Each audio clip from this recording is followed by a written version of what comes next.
میں جو لوگ دوسروں کو خیر سکھاتے ہیں، برائی سے روکتے ہیں، تعلیم دیتے ہیں، جہالت سے بچاتے ہیں، وہ لوگ امام کہلاتے ہیں، استاد کہلاتے ہیں، مرشد کہلاتے ہیں۔ بھلائی کے پیغام کو عام کرنے والے کو لوگ مصلح سمجھتے ہیں، اس کو اپنا بڑا جانتے ہیں اور کوشش کرتے ہیں کہ ان سے سیکھی ہوئی باتوں کو اپنی زندگی میں نافذ کریں۔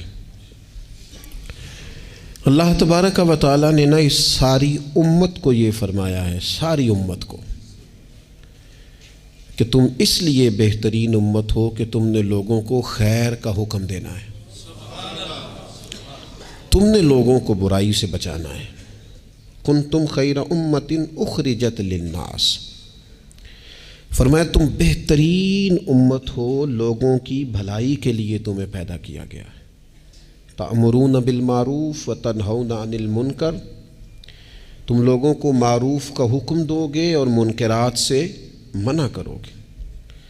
اس امت نے، پوری امت نے پیشوائی کرنی ہے پوری دنیا میں، جہاں بھی کفر ہے، شرک ہے، جہاں بھی اسلام سے دور لوگ عقائد لے کے بستے ہیں، ان سب لوگوں تک پیغام حق پہنچانا ہے، ان کی ذہن سازی کرنا، ان کو یہ بتانا کہ سچا اور کھرا دین دین اسلام ہے، ان کو یہ بتلانا کہ ہماری بھلائی، ہماری نجات اللہ کو ماننے میں ہے اور رسول کریم علیہ السلام کے دروازے کی گدائی میں ہے۔ یہ اس پوری امت کے ذمے اللہ نے لگایا۔ ہمارے ہاں لوگ یہ سمجھتے ہیں کہ مجھے نسبت حاصل ہو گئی ہے، اب میرا اعزاز بن گیا ہے، لیکن جو چیز وجہ نسبت ہے اس کو میں اختیار کروں چاہے نہ کروں۔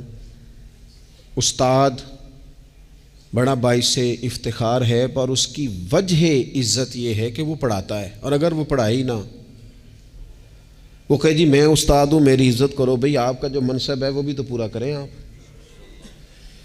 ایک شخص ہے جس کی وجہ عزت یہ ہے، وجہ فضیلت یہ ہے کہ وہ کسی کو کوئی ہنر سکھاتا ہے، کوئی کام سکھاتا ہے، وہ کہے کہ میری عزت تو کرو، پر جو وجہ ہے عزت کی وہ میں پوری نہیں کروں گا، تو لوگ کہیں گے بھی جو وجہ اعزاز ہے وہ تو آپ نے پورا کیا ہی نہیں۔ اس امت مسلمہ کی جو وجہ فضیلت ہے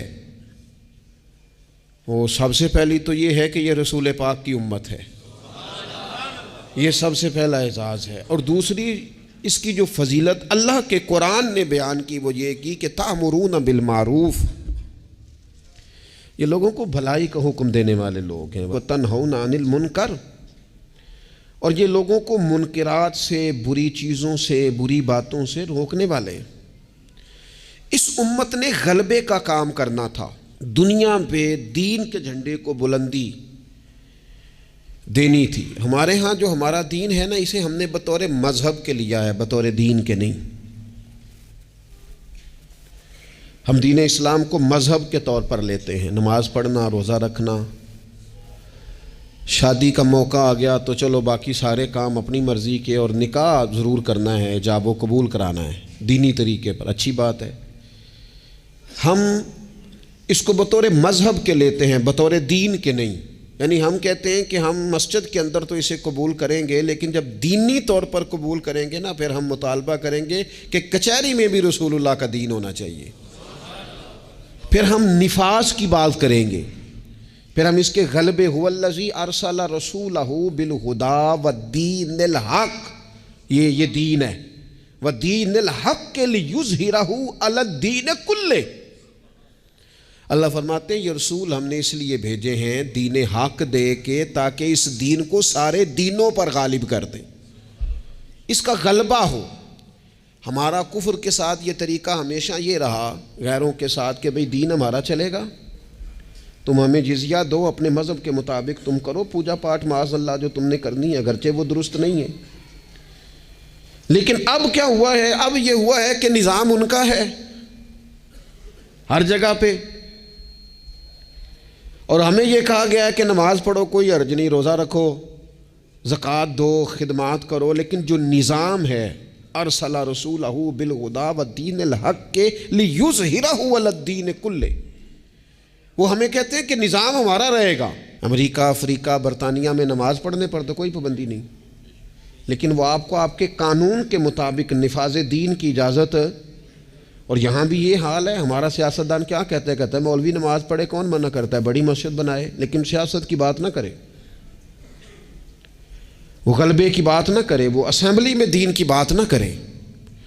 یہ وہ بنیادی فرق ہے جسے سمجھنے کی ضرورت ہے کہ جب تک نفاذ دین نہیں ہوتا اتنی دیر تک یہ تفریق ختم نہیں کی جا سکتی کہ یہ امیر ہے اور یہ غریب ہے. اتنی دیر تک یعنی آپ تک نماز تو آئے گی اگر آپ بطور مذہب دین کو لیں گے، لیکن انصاف نہیں آئے گا. انصاف گھر میں تب آئے گا جب دین نافذ ہوگا. غریب کو اس کی داد رسی اس وقت ہوگی جب کچہری میں اور جب پارلیمنٹ میں دین آئے گا. یہ ضروریات زندگی کی تب پوری ہوں گی. ورنہ ٹھیک ہے غریب کی مدد ہو رہی ہے، مسکین سے تعاون ہو رہا ہے اپنے لب و لہج، تو دین کے لیے جد و جہد کرنا، دین کے نفاذ کی کوشش کرنا، سب سے پہلا مسئلہ تو یہ ہے دین کیسے نافذ ہو. سب سے پہلا مسئلہ تو یہ ہے کہ ہمارے اندر وہ خاص شعور ہی نہیں کہ مذہب کو نافذ ہونا چاہیے، کیونکہ اپنی اپنی دکانداری، اپنا اپنا نظام، اپنا اپنا حساب، اپنے اپنی طریقے سے سب لوگ لے کے چل رہے ہیں. وہ ایک نظام کے جھنڈے کے تلے آنے کو تیار. سب سے پہلی بات تو یہ ہے کہ ہمارے اندر دینی شعور پیدا ہو.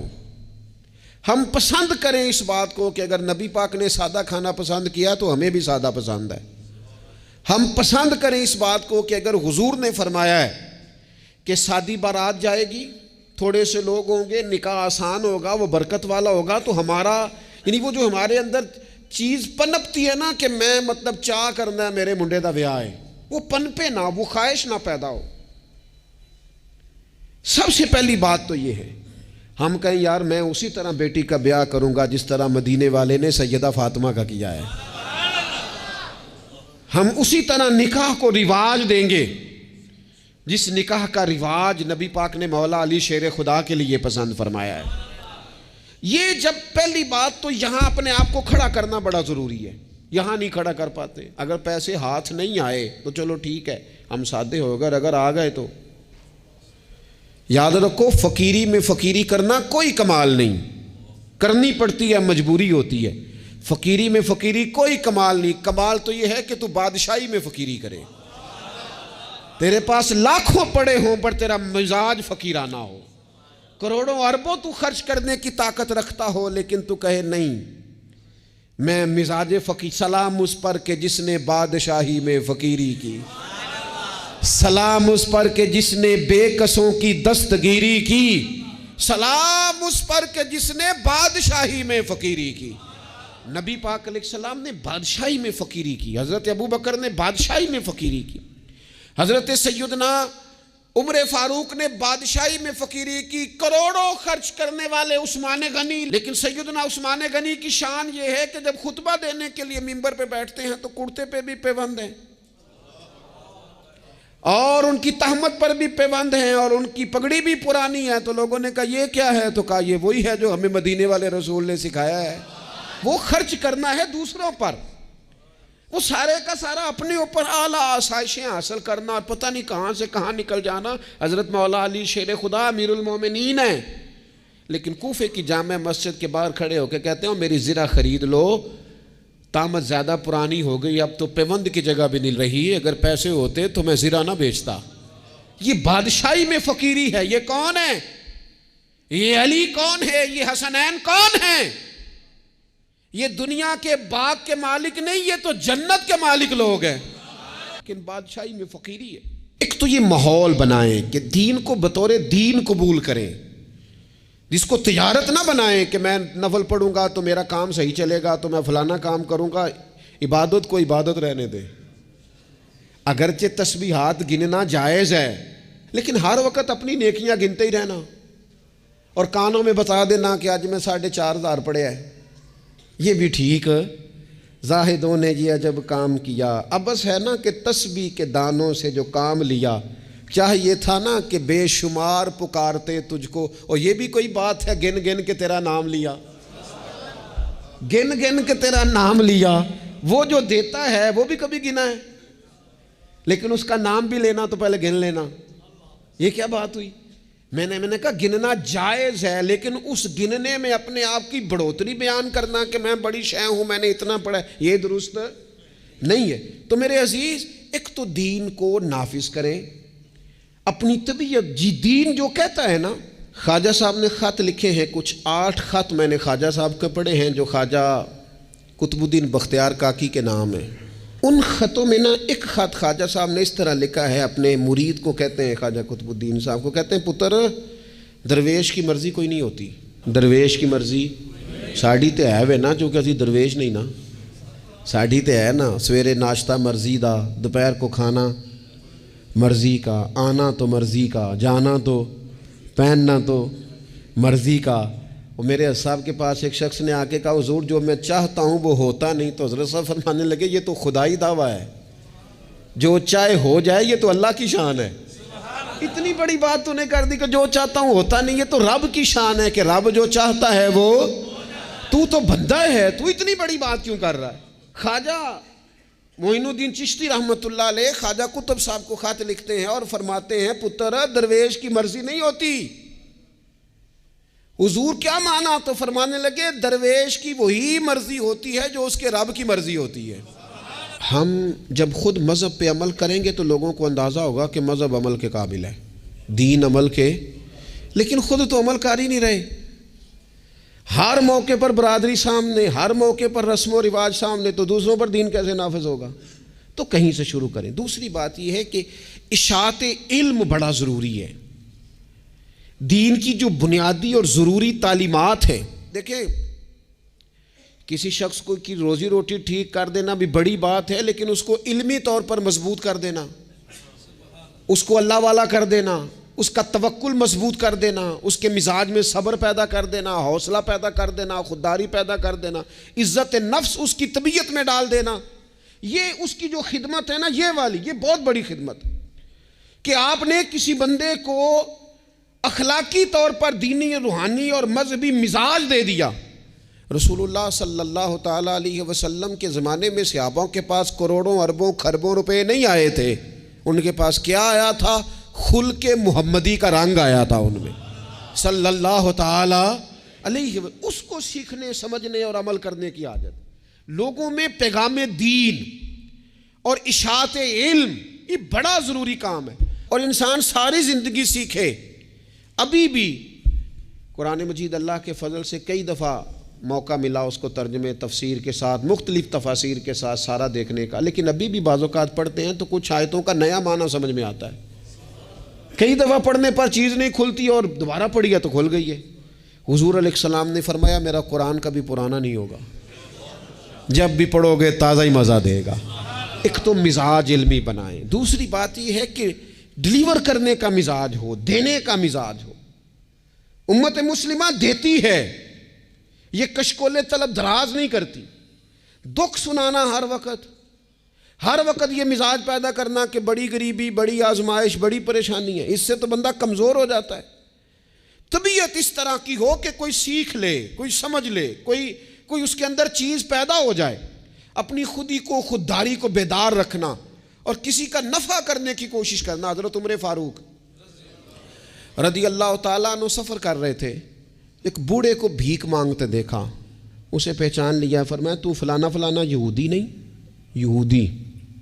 اس نے کہا میں وہی ہوں۔ فرمایا بھیک مانگ رہے ہو؟ کہنے لگا میں اسلامی حکومت کو جزیہ دیتا ہوں، لیکن اب بوڑھا ہو گیا ہوں، کمائی نہیں کر سکتا، تو جزیہ تو دینا ہوتا ہے نا، تو میں کچھ خیرات کٹھی کرتا ہوں، تو کچھ اپنے اخراجات دیکھتا ہوں اور کچھ میں جزیہ دیتا ہوں۔ تو حضرت عمر اس کو پکڑ کے لائے وزیر خزانہ کے پاس، فرمایا جب تک یہ بندہ ٹھیک تھا میں جزیہ دیتا تھا، اب جب تک یہ بیمار ہے اسلامی حکومت اسے ماہانہ اس کے خرچہ دیا کرے گی۔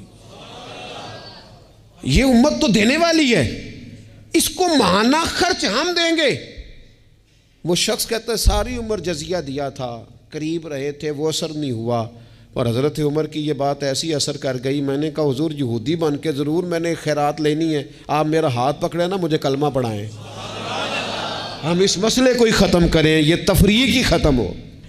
امت تو دیتی ہے، امت تو بانٹتی ہے، امت کے اندر تو جذبہ ہوتا ہے۔ ایک پیشہ برا ہے جوانوں، یاد رکھنا، ایک پیشہ برا ہے، اور وہ ہے کسی کے آگے ہاتھ پھیلانا۔ جو جھاڑو دے کے روزی کماتا ہے بڑی شان والا بندہ ہے، جو سویرے اٹھ کے ٹائم پہ منڈی جاتا ہے، پھل لاتا ہے، ریڑھی لگاتا ہے، وہ بادشاہ ہے، بادشاہ، اس لیے کہ اس نے ہاتھ نہیں پھیلایا، اس نے رب کی رحمت کا دروازہ کھٹکھٹایا ہے۔ وہ بادشاہ آدمی ہے، اس نے اعزاز کے ساتھ اپنی ذمہ داریوں کا احساس کیا ہے۔ بڑا مزہ آتا ہے جب شام کو بندہ اپنی دکان بند کرے اور پھر چھوٹے چھوٹے نوٹ گنے، اور پھر ان میں سے نا، میں نے دیکھا ہے غریبوں کو، کہتے ہیں جی میں نا جی وہ 50 روپے روز دے رکھے نے اللہ دی راہ تے دینے نے، اور پھر اس میں سے وہ تھوڑے سے جب بچا کے کہتا ہے نا کہ آج میں نا مطلب 4 پیسے زیادہ ہیں، آج گھر پھل بھی لے کے جانا ہے۔ وہ جو ذائقہ ہے اسے کبھی محسوس تو کرو۔ میرے رسول پاک علیہ السلام نے فرمایا سب سے بہترین کھانا وہ ہے جو اپنے ہاتھوں کی محنت سے تو کما کے کھاتا ہے، اور فرمایا اللہ کے نبی حضرت داؤد علیہ السلام اپنے ہاتھوں کی محنت کر کے کما کے کھایا کرتے۔ امت کی یہ ذمہ داری ہے کہ امت مشقت کا مزاج بنائے، طبیعت بنائے، مشقت کی ذہن بنائے۔ ہمارے ہاں تو اب جناب وہ جدوجہد کا شوق نہیں، طبیعت نہیں، پڑھنے لکھنے تک کو لوگ بس ٹھیک ہے، برکت سے سارا کچھ چل رہا ہے۔ چوتھی بات آپ کی خدمت میں یہ عرض کرنی ہے کہ امت اگر چاہتی ہے نا عروج پائے، تو پھر امت کو چاہیے کہ تھوڑا اتفاق کا بھی مزاج پیدا کرے۔ ہمارے ہاں نا فروعی مسائل میں بھی اتنا اختلاف ہے، اتنا رٹا ہے، کوئی بندہ دوسرے کو قبول کرنے کو تیار نہیں ہے، جھگڑا ہی جھگڑا، بحث ہی بحث۔ ایک گھر میں 4 لوگ رہتے ہیں اور چاروں کا مزاج مختلف ہے، چاروں کی پارٹیاں مختلف ہیں، چاروں کی سیاست مختلف ہے، چاروں کا مزاج مختلف۔ کسی خاندان میں اتفاق نہیں رہا، کسی قبیلے میں اتفاق نہیں رہا، کسی گروہ میں جماعتیں ٹوٹ پھوٹ کا شکار، تنظیمیں ٹوٹ پھوٹ کا شکار، ملکوں میں ماحول اتنا عجیب۔ یہ میرا وطن ہے پاکستان، جن لاکھوں لوگوں نے قربانیاں دی تھیں وہ پوچھتے ہیں اس لیے تمہیں وطن بنا کے دیا تھا؟ وہ جو ہجرت کر کے آتے رستے میں قتل کر دیے گئے تھے، وہ سوال تو کریں گے نا قیامت کے دن کہ یہ حال کیا تم نے وطن عزیز کا، یہ کیفیات تم نے کی لوگوں کی؟ کوئی حال ہی نہیں۔ کبھی کوئی کسی کے خلاف بات ہے تو کبھی کوئی رسہ کھینچ رہا ہے تو کبھی کوئی کسی کے پاؤں کھینچ رہا ہے۔ خدا رہا کوئی استحکام، لوگ جوڑتے ہیں، بڑوں کا کام ہوتا ہے قوم کو جوڑنا، ان کو نظریاتی طور پر مضبوط کرنا، ان کی فکر کو مجتمع کرنا۔ رائے کا اختلاف ہو جانا کوئی بڑی بات ہے؟ زندہ لوگوں میں اختلاف ہو جاتا ہے، زندے جب لوگ ہوتے ہیں تو ان کی رائے مختلف ہے، لیکن اپنی رائے کو دوسرے پہ مسلط کرنا، تھوڑا سننے کا بھی حوصلہ پیدا کرے۔ تو کچھ اتفاق کا مزاج، کچھ تھوڑی دوسروں کی تعریف، کچھ تھوڑا کسی اور کو بھی قبول کر لینا، تھوڑا سا کسی اور کے بارے میں بھی کبھی اچھی رائے دے لینا، کبھی کہہ لینا کہ نہیں فلانا فلانا فلانا فلانا آدمی۔ جب لوگ بخیے ادھیڑ رہے ہوتے ہیں نا، فلانا بھی برا ہے، فلانا بھی برا ہے، فلانا بھی برا ہے، فلانا بھی برا ہے، تو میں اکثر کہتا ہوں یار تم نے اتنی جلدی کر دی سب کو برا کہنے کی، تمہیں پتہ نہیں لقد خلقنا الانسان فی احسن تقویم۔ رب کہتا ہے میں نے تو بڑا سونا انسان بنایا ہے، اور تمہیں کسی میں اچھائی نظر نہیں آ رہی۔ اور امت وہ ہے جو رسول رحمت کی امت ہے، لیکن وہ چھوٹی چھوٹی باتیں، چھوٹی چھوٹی لڑائیاں، کچھ اتفاق۔ امت مسلمہ جب تک متفق نہیں ہوتی اپنی عزت کو کبھی بحال کر سکتی، جب تک ان کا اور اتفاق چھوٹے چھوٹے ٹکڑوں میں امت کو بانٹ دیا گیا ہے، چھوٹی چھوٹی ریاستیں، چھوٹے چھوٹے گروہ، چھوٹے چھوٹے مفادات، جب تک یہ اتفاق نہیں پیدا کرتے اتنی دیر تک آگے بڑھا جا سکتا۔ اور 5ویں بات، جب تک مسافر منزل پر پہنچنے کی تڑپ نہیں نہ پیدا کرتا اتنی دیر تک منزل اس کے قریب نہیں آتی۔ اس امت کی منزل ہے کنتم خیر امت اخرجت للناس تأمرون بالمعروف وتنہون عن المنکر۔ اس امت کی منزل ہے دنیا کو خیر کا پیغام دینا، لوگوں کو برائی سے روکنا، اس کی منزل ہے۔ آپ سفر پہ جا رہے ہو نا جی، تو بندہ رستے میں قیام مختصر کرتا ہے، ضرورت کا کرتا ہے، بلا وجہ الجھاؤ نہیں پیدا کرتا۔ وہ کہتا ہے مجھے آگے بڑھنا ہے، مجھے کام کرنا ہے، آگے نکلنا ہے۔ وہ ادھر ادھر زیادہ وقت کا ضیاع نہیں کرتا، اس کو اپنے وقت پر پہنچنا ہے، اس کی کوشش ہوتی ہے کہ سفر جلدی ختم ہو۔ منزل مقصود جب لوگ طے کر لیتے ہیں تو پھر وہ جدوجہد کرتے ہیں کہ منزل ملے، منزل۔ میں کیا کروں، کیسے عرض کروں؟ ہمارے ہاں لوگوں نے منزل کا تعین ہی نہیں کیا، منزل پیسے کو، شہرت کو، دولت کو بنایا۔ ہماری منزل تھی کہ ہم نے دنیا میں خیر پھیلانی ہے، ہم نے حق کی اذانیں دینی ہیں، ہم نے لوگوں کو پیغام دینا ہے کہ اگر تم نے خیر سیکھنی ہے تو دروازہ رسول پہ آؤ صلی اللہ تعالی علیہ۔ لیکن ہمارا تو گھر کا جھگڑا ہی نہیں ختم ہو رہا، ذاتی رٹے ہی نہیں ختم ہو رہے، ہمارے اپنے روزمرہ کے مسائل نہیں ہمیں پیس کے رکھ، باہر نکلنے کو تیار ہی نہیں، بڑی سوچیں۔ اقبال کہنے لگے وائے ناکامی متائے کارواں جاتا رہا، اور کارواں کے دل سے احساس زیاں جاتا رہا۔ کہنے لگے مسئلہ تو یہ ہے کہ سارا کچھ لٹ گیا اور ہمیں احساس بھی نہیں کہ لٹ گیا ہے، امت بکھر گئی، ٹوٹ گئی، اور احساس بھی نہیں کہ ٹوٹ گئی۔ کچھ کوشش، کچھ جد و جہد، کچھ آگے بڑھنا، کچھ ہمت کرنا، کچھ تھوڑا سا منزل کی طرف سفر کرنا کہ ہم اپنا جتنے لوگ آئے نا امت مسلمہ میں انہوں نے خیر میں اپنا حصہ ڈالا۔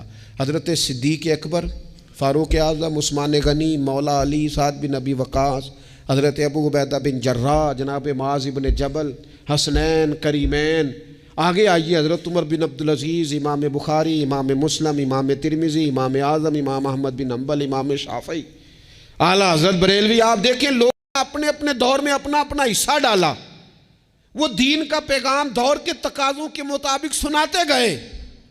اگر وہ پیغام بغداد آیا تو غوث پاک نے ممبر سجا لیا، اگر وہ پیغام اجمیر آیا تو خواجہ معین الدین نے ممبر سجا لیا، اگر وہ پیغام پاک پتن آیا تو بابا فرید ممبر پہ بیٹھ گئے، دنیا کو اللہ اللہ سکھا دی۔